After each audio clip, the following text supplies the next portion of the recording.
you were saying that, I think we might need another country to like invade and maybe help us out, kind of occupy and help us get back on track with like our healthcare and stuff like that. Kind of like how we did like Al Qaeda and stuff like that.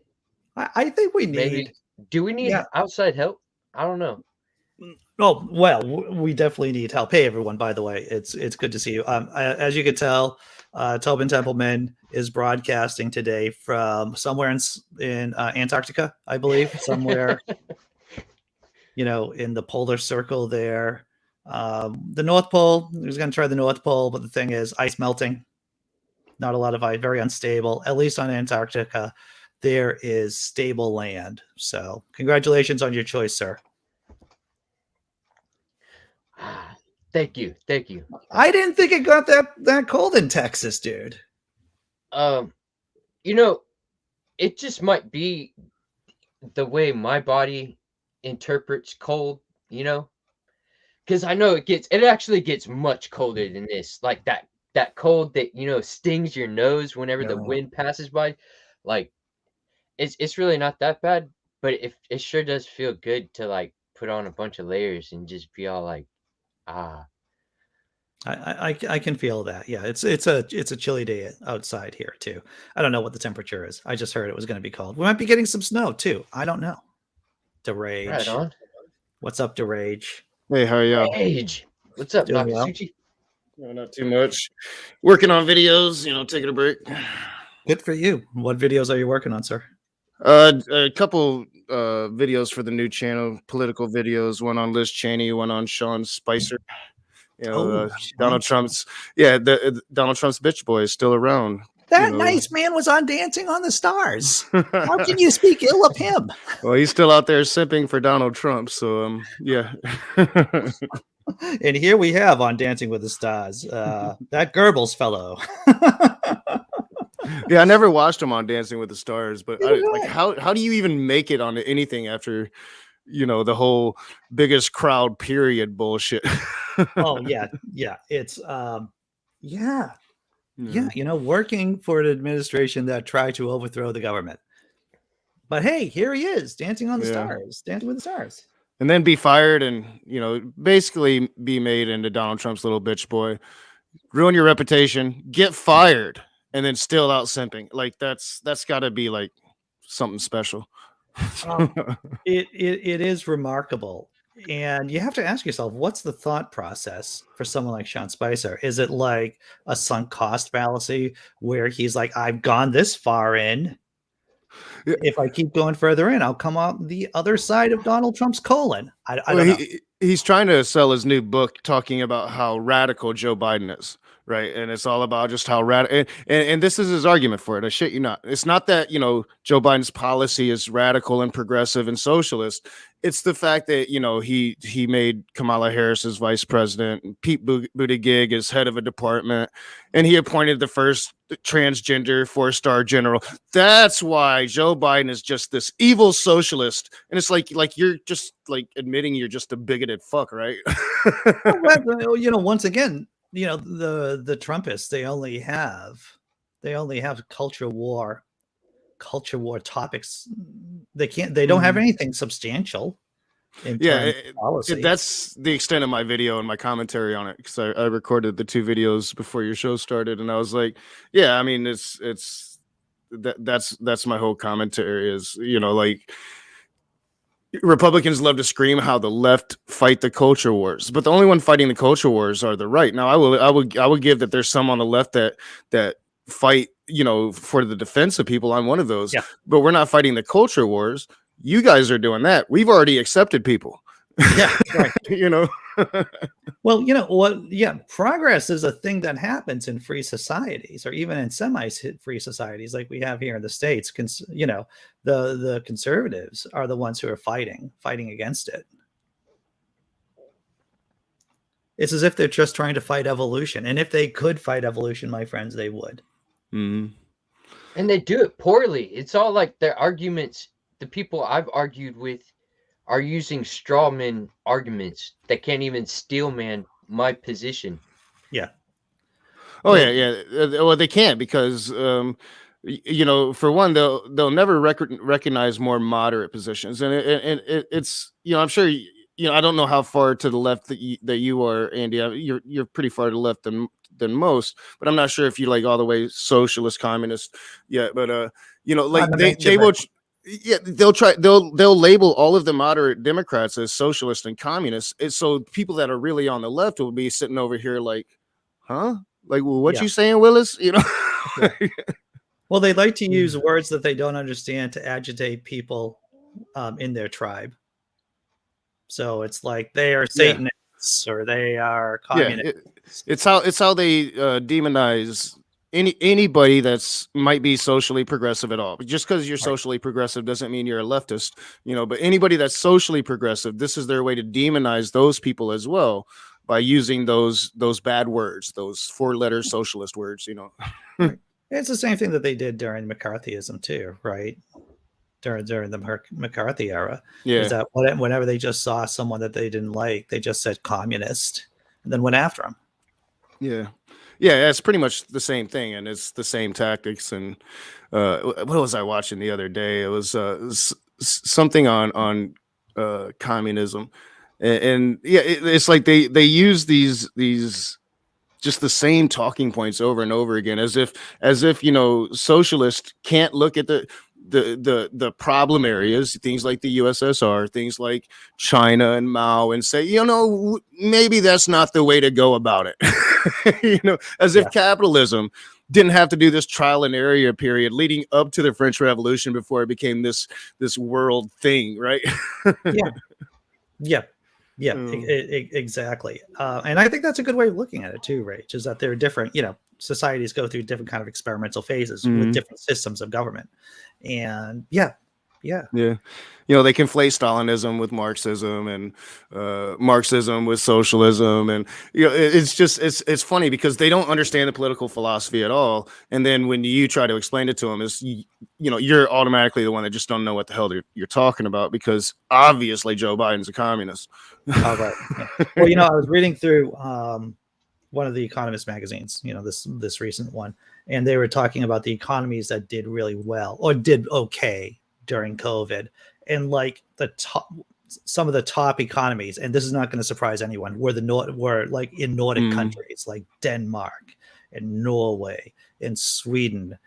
And these were economies that grew during COVID. They didn't retract. They didn't, get smaller, and they had a decent growth rate. Why? Because they had systems already in place, thanks to their socialistic kind of, institutions. Yeah, they're social democracies, so they kind of have these hybrid economies, part capitalist, part socialist, and like they've done they've been able to do really, really well. While here in the States, because we do host most of the richest people in the world, there's a few out there, especially in the Middle East, that are right up there with some of ours. But here in the United States, our billionaires just got richer and richer. They've had their best 2 years ever, while the rest of us, haven't done that well. Yeah, exactly. But I didn't mean to hijack the conversation. Tobin, you look as cold as it is here.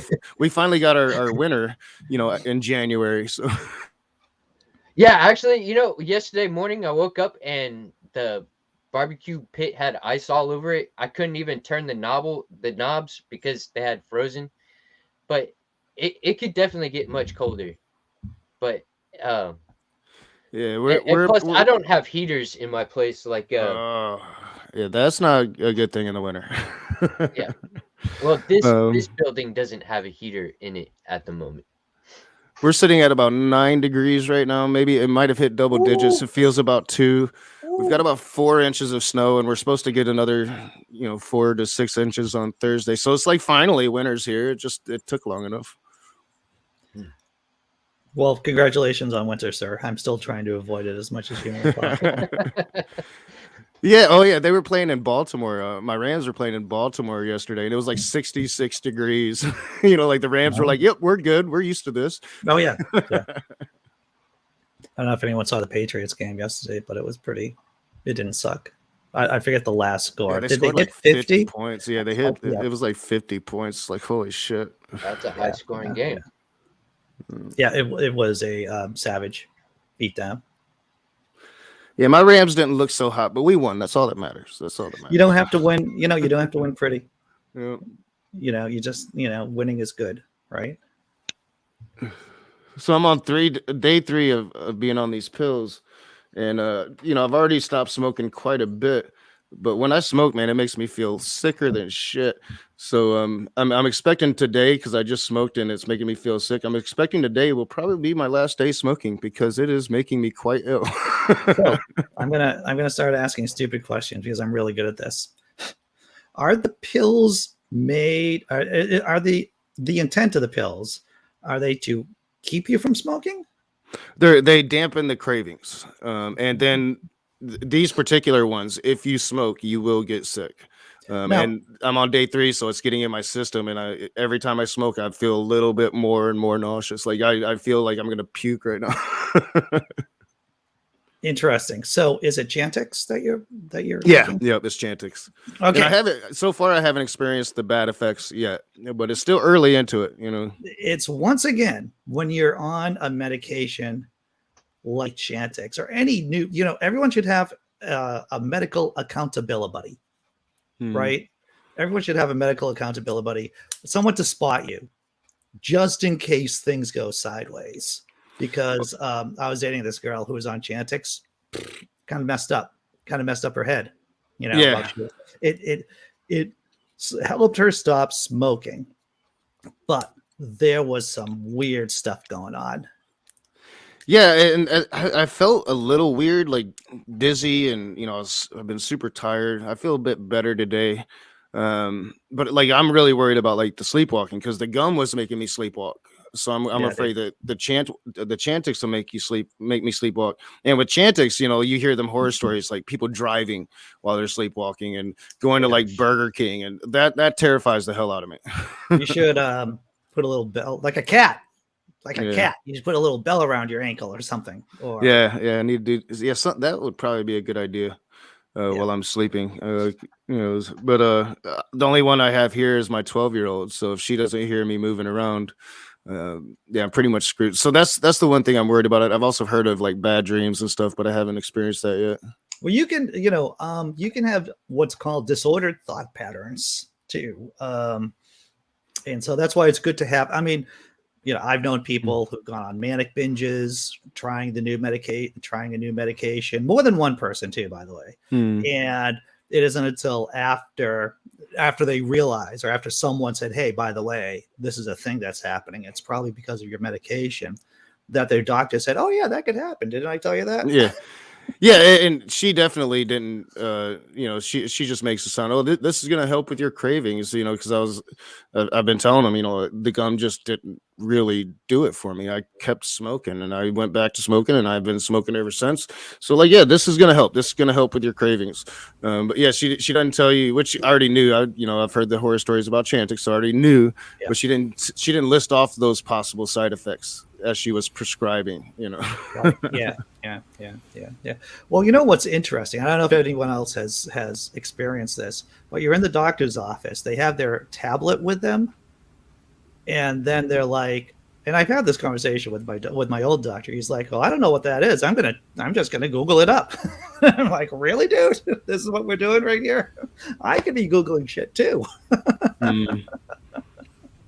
So what's up, Dr. Tom? Hello, Tom. Yeah, I'm seeing Jesse Bear talk about the nightmares. I've heard that, and if it affects me like that, I'll just stop taking them and try something else. But it's like, I gotta quit smoking, and I'm not too proud to say that I just can't seem to do it by myself. Did it with alcohol, and can't do it with cigarettes. This is not about will. This is not, I mean, once you consider that, there's no such thing as free will to begin with. All right, saying that you don't have the willpower to do it is, and so you shouldn't be feeling bad, because nicotine is freaking addictive. It is an addictive substance. The one time that I had completely quit, I had this root, man. I wish I could remember the name of it, but they're roots, and they were soaked in different flavors and stuff like that. And you could basically like suck on them, and you can hold it like a cigarette, and like shit, I was even like using it for after like eating and like kind of cleaning Well, my teeth with, but it just helped me to yeah, quit my having buddy something to Jack hold does in my Yeah. that hand. too. My buddy Jack is quitting smoking, and so he was like, not, he had something like that looked like a cigarette, but it was some kind of chewy thing in all reality, and that helped him control his urges, at least with his hands, to smoke. It seemed to help Yeah. him. Yeah, I got to keep something in my mouth when I'm not smoking. And it'll probably start today. I'll be starting to gnaw on shit because it's like it's to that point now. Like I definitely don't want to feel like that just to smoke a cigarette, And as long as it's not affecting me adversely, I'm going to continue it because I like the being sick when I smoke part. That's definitely an incentive not to smoke. But yeah, I can't have no crazy ass dreams. It's going to make me like question my reality or definitely can't drive while I'm not aware. Oh yeah, That's dude. Yeah, Ooh. yeah, those are that that's dangerous. Mm. yeah. So I'll have to get Mhm. off of it in case that happens. Mhm. Which means like if I wake up somewhere I didn't start sleeping, then yeah, I should be worried. What Stephen King does, and this has something directly relevant to what we're talking about, what Stephen King does exceptionally well is depicting a character's descent into, well, just being crazy, and the character just kind of like doesn't realize how crazy they are. Like he did it really well in The Shining, right? Mm. With the main character there, it's like, oh, here it is, and that's always when I think about my paranoia, I think about that. I think about, Yeah. am I going crazy? I don't know, but I know. Yeah, I yeah. was just So told a story yesterday. Uh, this Kendra told me about a person who would have these episodes, and they would like be awake, and they would be walking around and functioning, and like her friends and people would stop and ask her, how are you doing, or hey, everybody's looking for you. You need to go get a hold of so and so. And then the first time it happened, she was found in a body like a lake or something, and she was like floating on her back, and they pulled her out of the water, and she was fine. The Mm, second time it happened, and when she was like in Maine or something like that, and she woke up and she was in a river, mm. and like we're talking about like a school teacher, somebody who had a job, and then all of a sudden they would just drop off the radar. Everybody be looking for her, and then anybody that interacted with her was like, uh, you know, she wasn't acting the same. Yeah, yeah. And I then wonder if that. the third time was the last because she went missing and a hurricane hit in the Virgin Islands where she decided to move, and she's gone. Wow, dude, that is hard. Mm. I wonder if she had like, and I imagine she had a whole range of medical tests, hopefully, to see what was Yeah, wrong. I just threw the like a very quick part of that story out. But yeah, Yeah. they did know about it. The first time that it happened, they uh they told her what was going on. She didn't have neurological things. She had some kind of psychological thing going on, and Mm, it would just make her split from reality. Like one mm. minute she's here, and then Yeah, yeah, yeah, yeah, yeah. I would hope that there's medication for that. I would hope. Um, yeah, yeah, that's the thing. It's like that. It's unfortunate that person could have gotten help. It's not that there's not that kind of there's there's not an answer for that yeah, dilemma. yeah. Um, There is. it's good to have people around you that care about you. I know Yes. it sounds trite, Yes. but it's good to Mm. have people around you who are like, you should really get that looked at, or that thing, yeah, go see a doctor. Yeah, it does help to have people that you can trust around. That is for sure.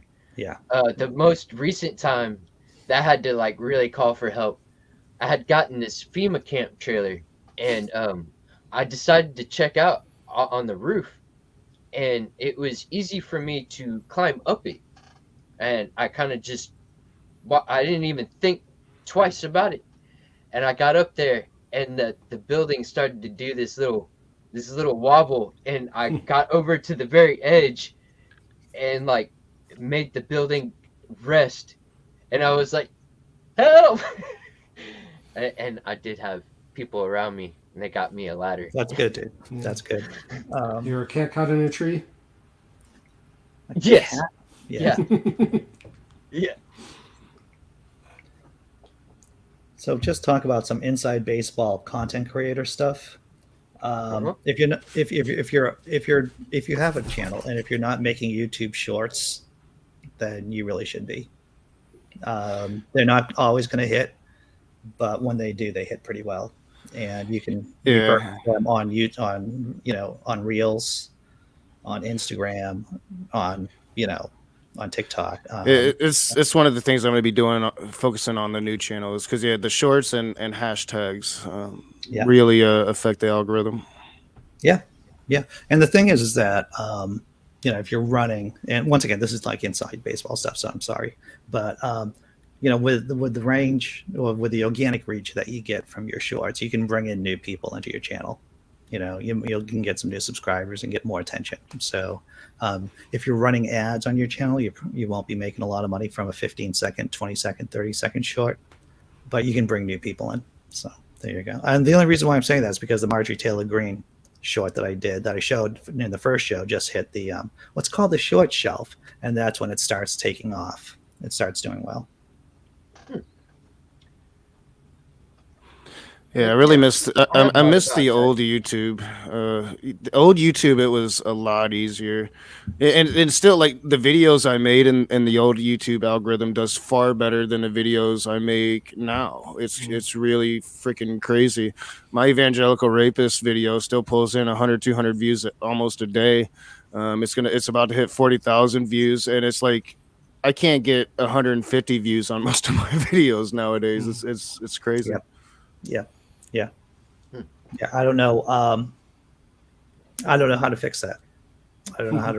I don't know how. When it comes to political content, like, hopefully there's going to be enough pressure for YouTube to kind of go back a little bit. Right now with political content, they're pressing CNN, ABC, Fox News, all the mainstream media. They've come out and admitted it. But I think that there's now that bigger channels are talking about it and griping about it. Kyle Kalinske had not Kyle Kalinske. David Doe had 0 subs in 1 month. 500,000 subscriber channel, 0 subs in 1 month. So a lot of bigger channels are starting to bitch about it. So there's a chance YouTube is going to say, all right, this ain't working so well. And hopefully it'll go back to the way it was in 2017. Oh, that would be nice. That would be nice. Yeah, I don't really expect YouTube to do the right thing. We'll see. Well, yeah. Usually my whenever I say that would be nice is just a euphemism in code for don't get your hopes up. Yeah, exactly. But there is a better chance when it's bigger channels, and because that affects YouTube's bottom line. And with capitalists, the bottom line is everything. Yeah, you're right about that. I wonder who owns YouTube. What's Google? Oh yeah, that's right. Google has YouTube. Yeah, Google bought it years ago at this point. Yeah. And then it's like a corporation. It's not like one person owns Google, is it? Yeah, it's a corporation, dude. It's not like Tesla, for an example. It's a publicly traded company, and I don't think anyone owns more than 50% of the stock. I don't think anyone has a controlling interest, but I don't know. Maybe I'm wrong. Right on. Yeah. Google, YouTube, all sorts of different stuff, all part of the Alphabet Corporation. The Alphabet. Yeah. Right. And you would think, because I think YouTube did start privately. It just kind of grew into this big thing. It was probably bought out by Google. I could be wrong about that. It might have been Google all along. I didn't watch YouTube way back in the day. But you think that, Google bought YouTube. Yeah, you would think that, like, with the tightening of the algorithm and the YouTube obviously trying to be more like a streaming company as opposed to what YouTube always has been, that does kind of open up the market, or should anyway, in a true capitalist market, should open up the market for another thing to start and to be that YouTube. Like other things have tried, like BitChute, but like really, like just start after that model that made YouTube so successful. You think it would open up the market for that? Chris Mario says, I'm posting more videos on my blog. YouTube isn't worth it. I'm sick of the head games for subs. Yeah, it's unfortunate, but I heard one comedian say this, and I took this to heart, is that no one's going to care about what you do. Maybe a mom, maybe a dad, but basically, no, when you're first starting out, unfortunately, no one's going to care. What's up, Sammy? Sammy! I see that you're in the loving arms of our Lord. Shamala Fucking love Hamala, that filter, man. boys. Shamala Hamala. You really like Are these? you like Jesus's baby sheep? This is my new home. Wow. I'm gonna keep this background. You should keep that. It is brilliant. Yeah.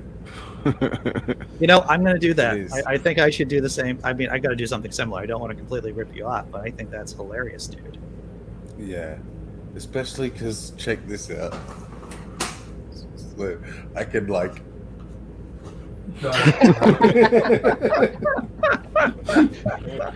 Just pop up, wipe me lips. Wow, dude. I love it. It's like my favorite thing right now. Intense. That is really good, though.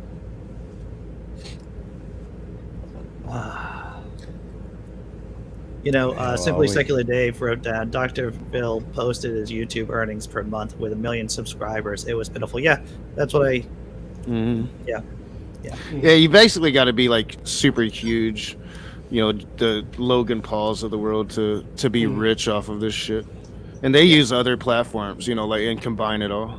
Yeah, most people... It's not so much the subscribers, but the views, of course.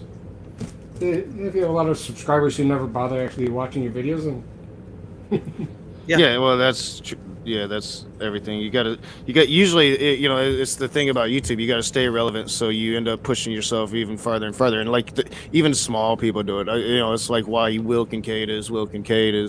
You once you do one thing crazy, you gotta go crazier the next time. In the end, this is entertainment. I mean, it's tough because I've had these conversations with other people, with bloggers, for an example. It's like, yeah, well, I know that you're a really good writer, but that is still a form of entertainment, no matter how you like it or whether you like it or not. It is still, you're still entertaining people regardless of what else you're doing. Yeah, I did read like there's like this 12-year-old that made like $20 million on YouTube a couple years ago. I can't remember the 12-year-old's name, but I'm assuming it was like a gaming channel because that's what seems to make money. Right. And if you're doing gaming, that people really like it, and and of course it's basically a pyramid scheme, right? In at least a pyramid structure. Some people at the very top make a ton of cash, and then there's a bunch of people who are not. Well, it's capitalism to a core, man. Like really, if you think about it, like what is capitalism? It's all about the surplus and what you do with it. And they take the surplus and they keep it. They give you a very minute amount of that surplus. Anybody that's been monetized, like being monetized, even when I was monetized at 2,500 subscribers and I was getting like close to 100 viewers every day, at the height of when my channel was at its best, I would make like 10 cents off of the video or some shit. Yeah, dude. And who I feel sorry for are the people who have took the YouTube dream, right? Hook, line, and sinker. They sink a lot of money into this platform, and getting a really nice camera, getting a really nice microphone. It's like, it is not worth it. You can do wonders with low expense. Dude, like I said, I know it was the algorithm back then, but I have a much better production. I had a webcam and no ability really to edit anything back then, and those videos are the ones that get watched. Yeah. Well, I came onto this because it was fun for me. But I have no aspirations to really make money from YouTube. I didn't know you could really make money from YouTube. I don't know. That hadn't Well, yeah, I really mean, crossed my mind. YouTube. It used to be a lot easier to make money, but YouTube is like a side hustle. You know, most content creators have jobs, and you come on YouTube to make some extra money. You know, I mean, you know, for me, it's always been more about therapy. Money really doesn't matter, but once you get a taste of it, you know, then you become part of the game and want to be part of the hustle. See, it was like after I got demonetized before I really started even caring about that side of it. But that becomes another addictive aspect of YouTube, is trying to grow the channel and trying to grow that monetization. You know, I have to tell you is that once again, you know, when I started off blogging like 15 years ago, I was getting like maybe 30 views a day, 20 views a day, and I'm like, I don't care. I'm just going to do you know, I find it satisfying. I am interested in being good, and if money comes, then I don't care.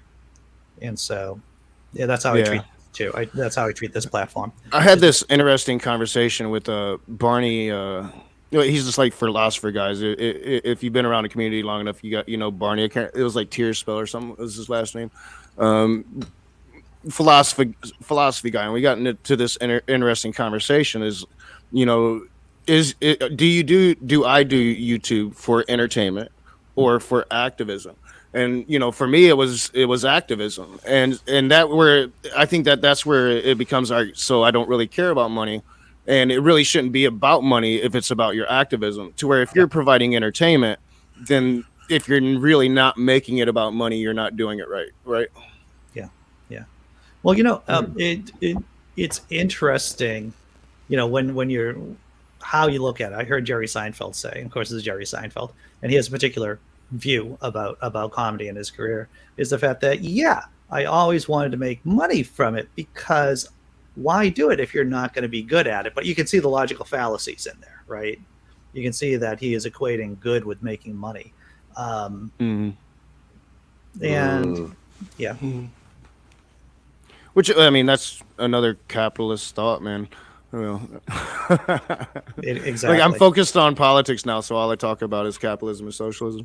Well, that's the most salient issue that's really facing us right now, isn't it? It's fucking a couple of days from, and thank you, Godless Scummer. I appreciate it. Happy New Year, indeed. You know, and that's the thing, right? The 1 year anniversary is only a couple of days away. We have the midterms coming up. I saw numbers saying that the Democrats are 82% likely to lose the House and 70% likely to lose the Senate in November, and that's horrific. That's a horrific concept. It's terrifying, especially considering, you know, the people running, the people that are going to be winning these seats are no. I mean, it's kind of sad to say we consider Tea Party conservatives to be the moderates now, but yeah, I mean, they're no Tea Party conservative. They're these crackpot QAnon insane people that Donald Trump wants in so he can steal the 2024 election. That's exactly. Well, you know, it isn't just the federal elections, right, on the federal level. And as we've been talking about this for months, it's people on the state level, the people who are in charge of counting the votes, right? It's the state legislators. Oh, yeah.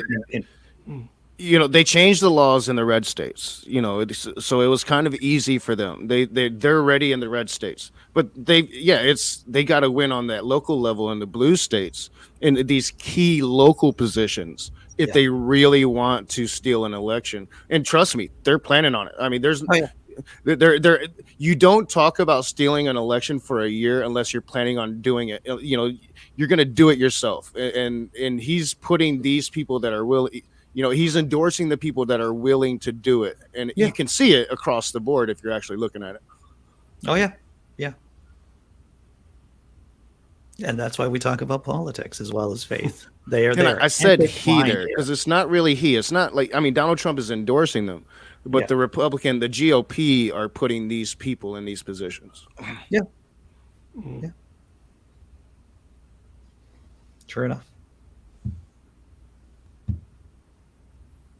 You know, next time they might be able to actually take Michigan. You know, the problem with Michigan was there was just there was too many Democrats on the ground in these sections, and ultimately, because like if you guys don't understand what was going on in Michigan, there it was almost to the point to where they weren't going to send our delegates. Oh yeah.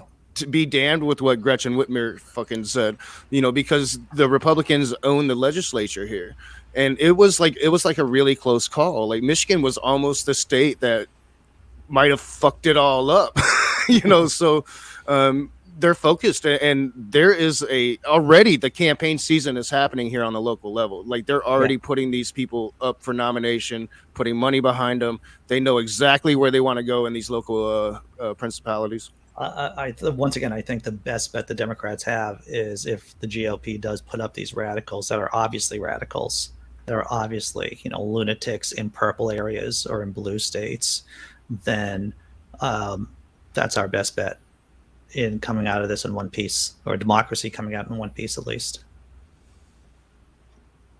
Yeah, I agree, and it's unfortunate. Like it's almost like the Democrats either don't care, they're in denial, or they want it to happen. I can't decide.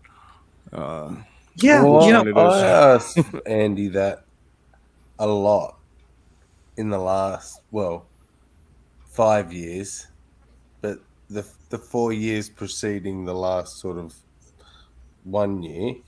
And what was your answer to that, Andy? About why the Democratic Party seems to just sit by.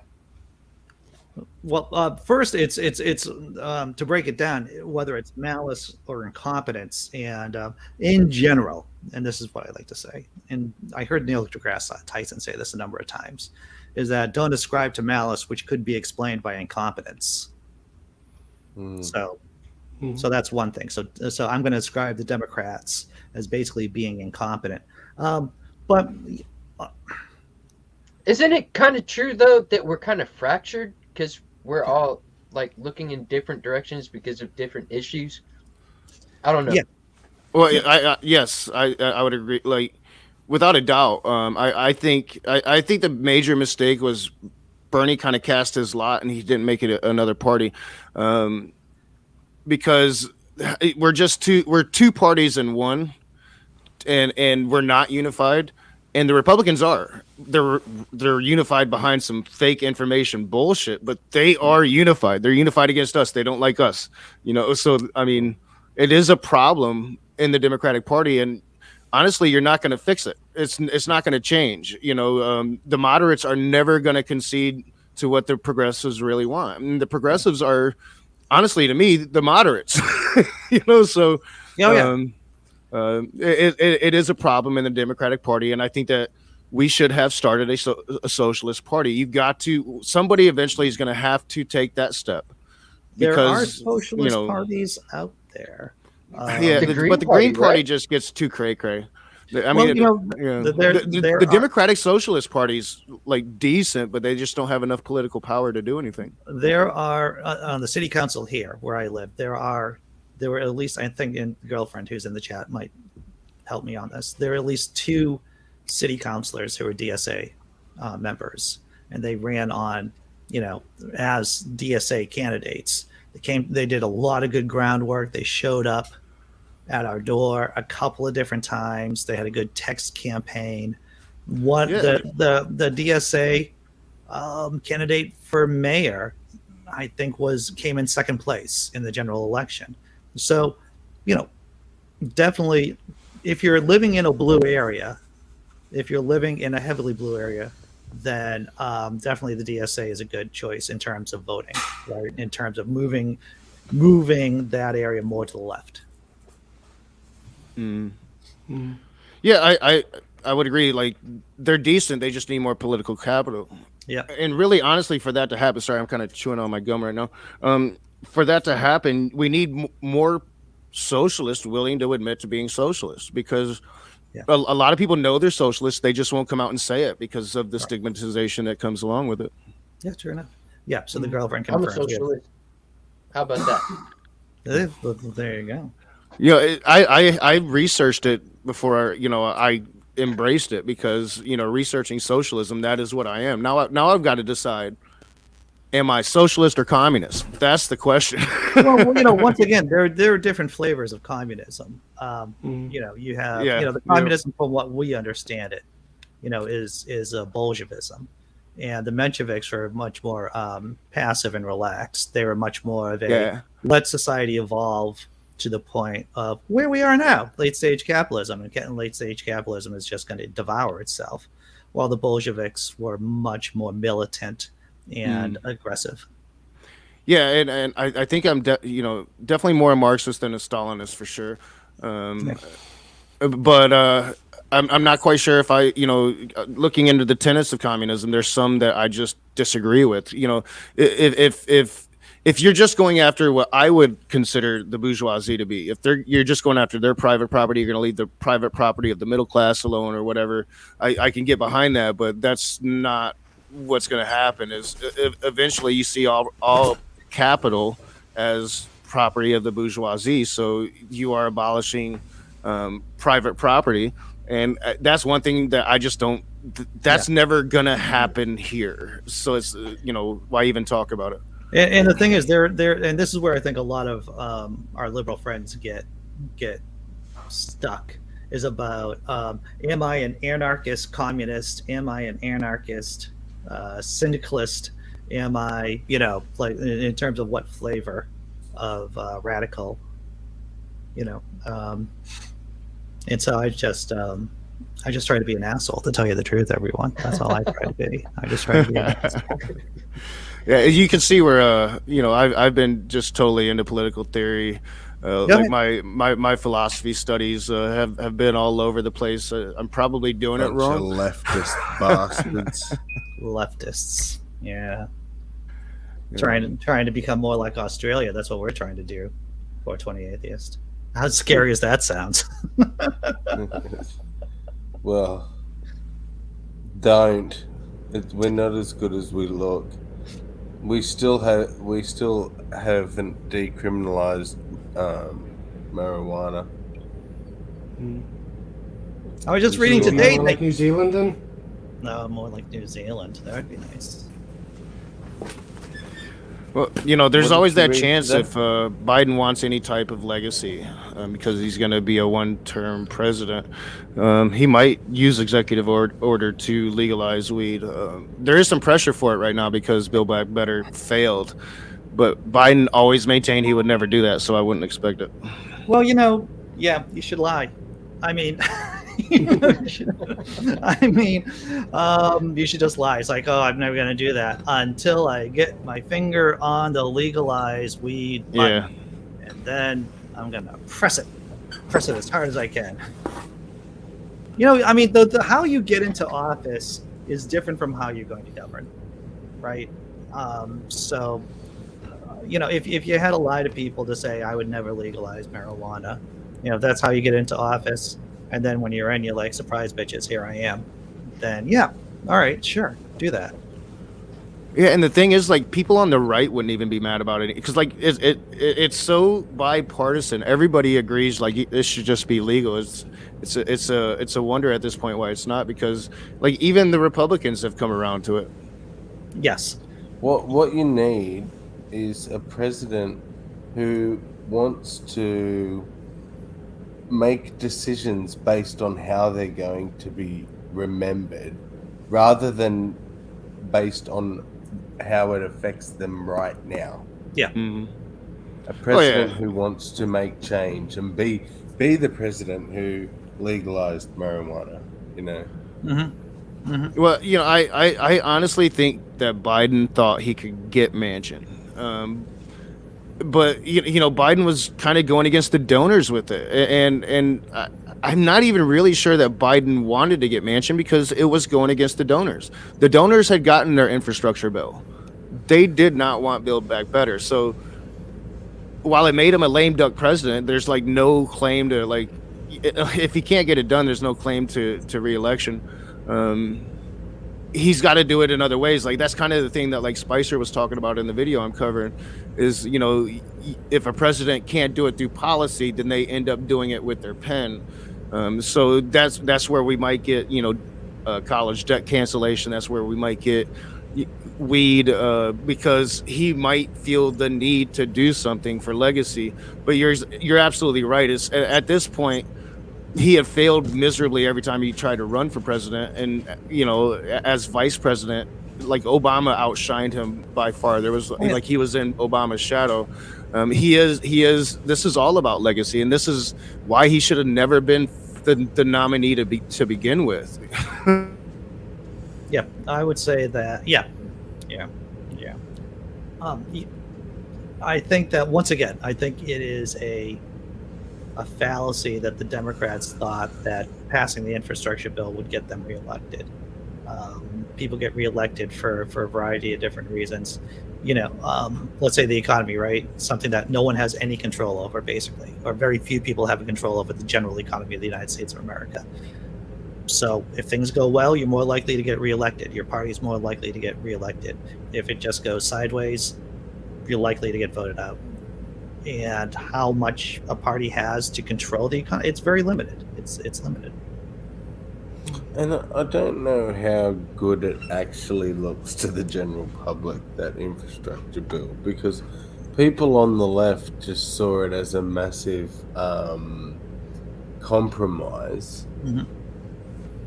And, well, the right barely ever agreed with it to begin with. Right. So I don't know how much.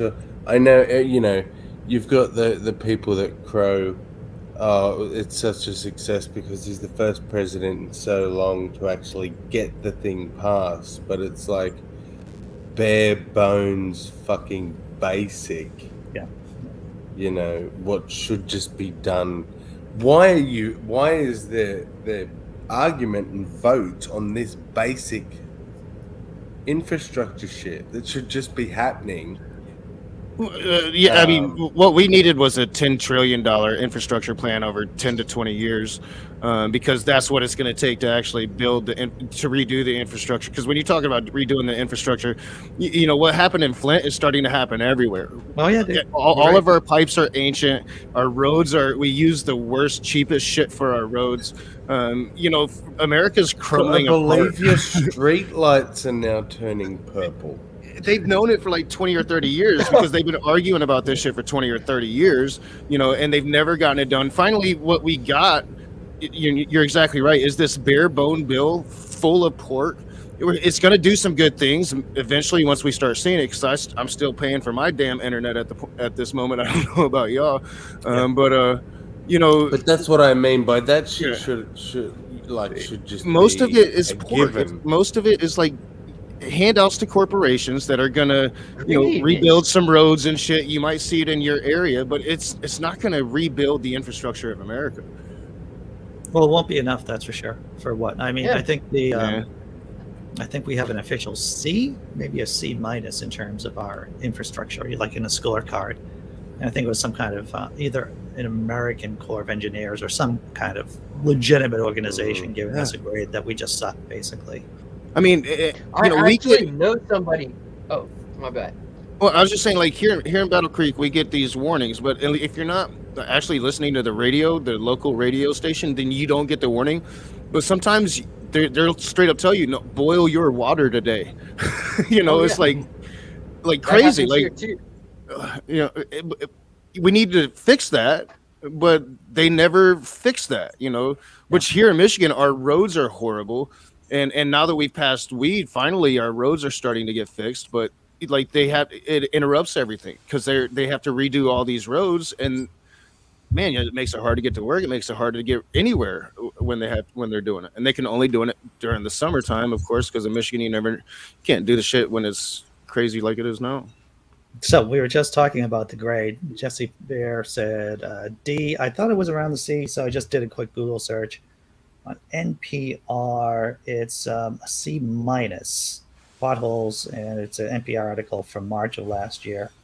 And it's the American Society of Civil Engineers. That was the official organization. We need to replace our public transportation, our trains, our subways.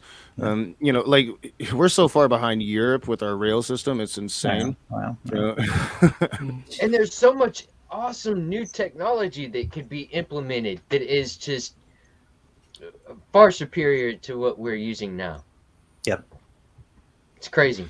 Well, if you ever come to Boston, you get to ride on some of the world's best trains and rail system here. No, it's not. It's horrible.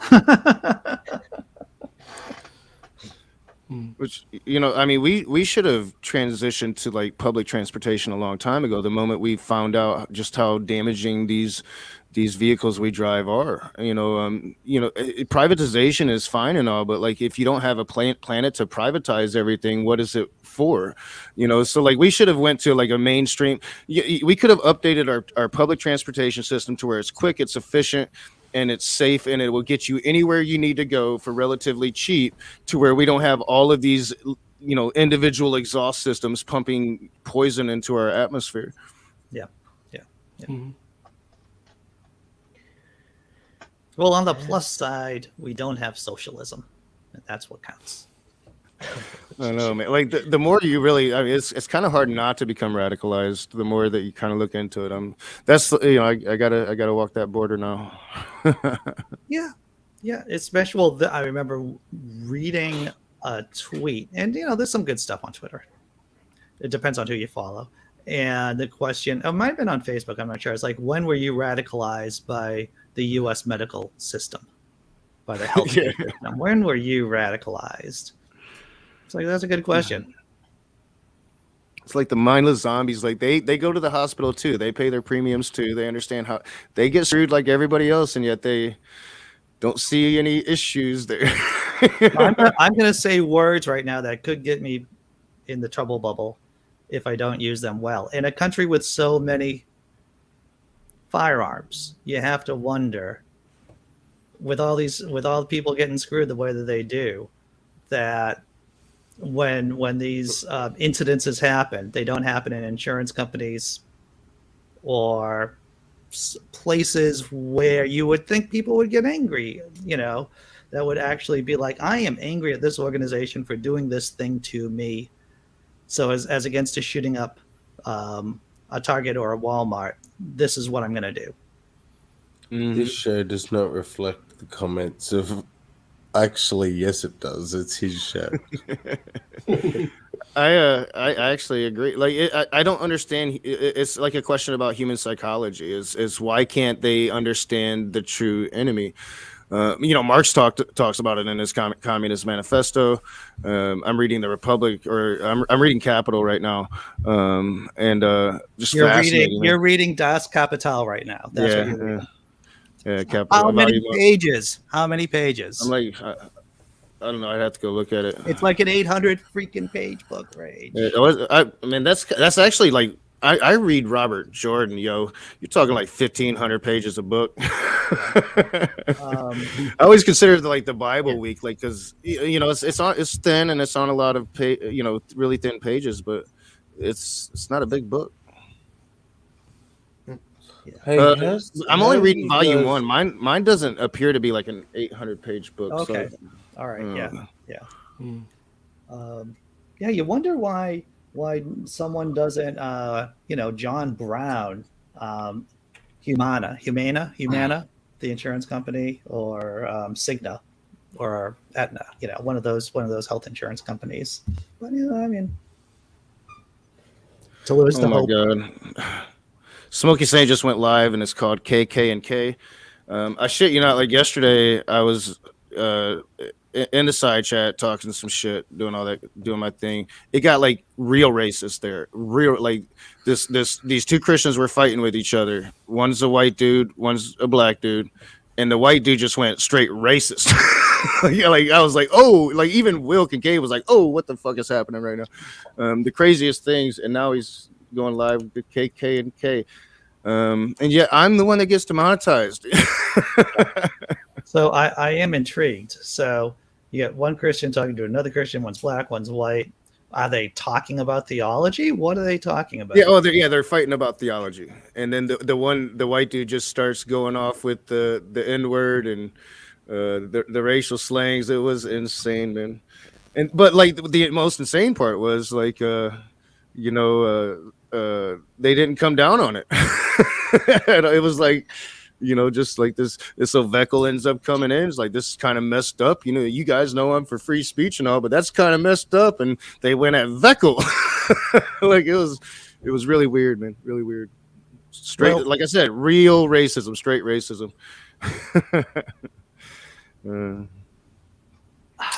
I don't know, man. I just don't have time. I just don't have the time to. Yeah.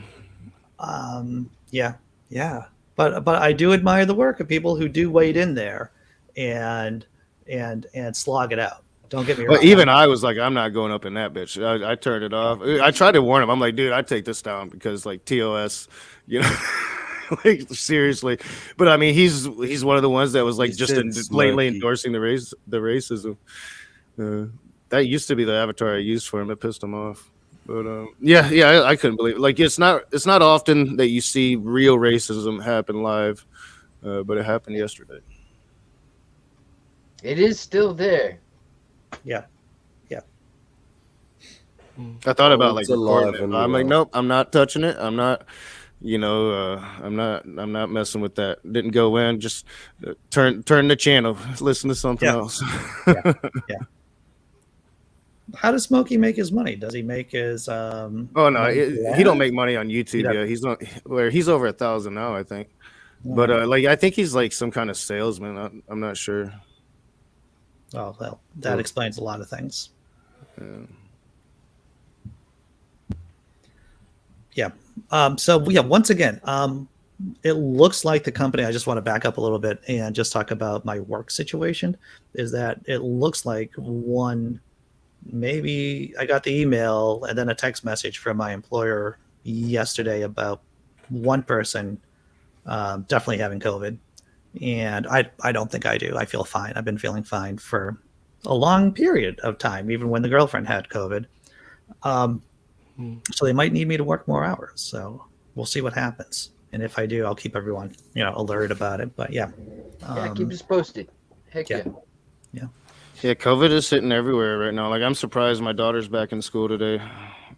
I kind of expected them to delay it. They were talking about it, but they decided to, because like it's everywhere right now. Yeah. We're having major spikes, and I'm constantly getting people contact me and say they've been testing positive. So I'm waiting for my message from New South Wales Health telling me that I've been somewhere with a positive case. Thank God for our check-in thing. So for those of us in the States, I know you've explained it before, Sammy, but what's this check-in thing, this foreign technology that you speak of?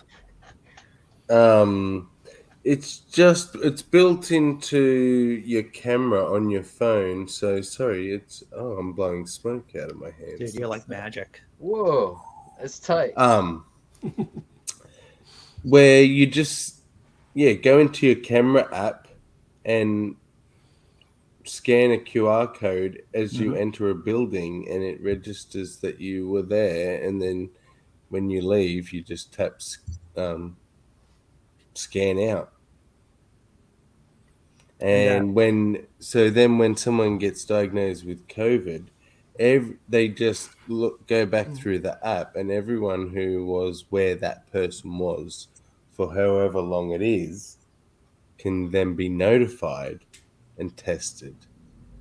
So I don't know if we do any real, even like try to source trace anymore.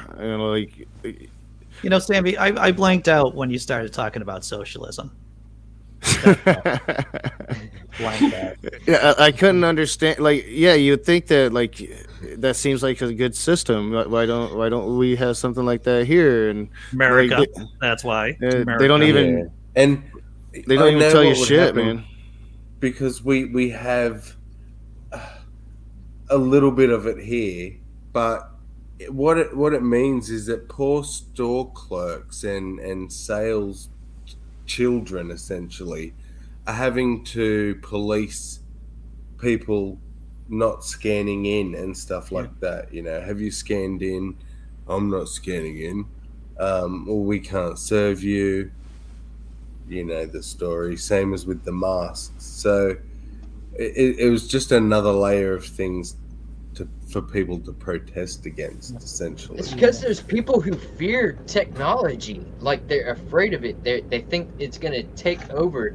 It's this narrative. Like I've heard it since I was like a teenager, you know, and it's crazy because like I'm not sure if y'all know about Sophia. It's an AI robot that has been produced by a group called the Hanson Group, and the guy who's like he's like the head of the group. I'm not sure. I can't remember his name, but he actually. The Hanson Group is the one that did Bop, right? No. I'm familiar with Sophia. I don't know. I think there's a. She's joke that just went amazing. over my- But anyways, what I'm trying to get to is that the guy from America, when he went to China, he found that like people like see all the technology and stuff as something that's going to help them out and not going to be something that is going to take them over. And like that's a fear that a lot of people around here have. Right, because if you feel weak and powerless over your own, if you feel weak and if you don't feel like you have agency on over your own life, then you're going to try to feel powerful through all kinds of maladjusted ways, all kinds of ways that don't make any sense. On that pleasant note, I gotta get ready for work, everyone. I gotta get ready for work. It is now that time. Shamala hamala. Look at that. Hamala. I like the smoke, man. I like the smoke. Take care, everyone. Once again, if I can't do it tomorrow, I'm going to put in notifications on the community tab here and on Facebook, Twitter, blah, blah, blah. Take care. Shalom. Hey, Rick.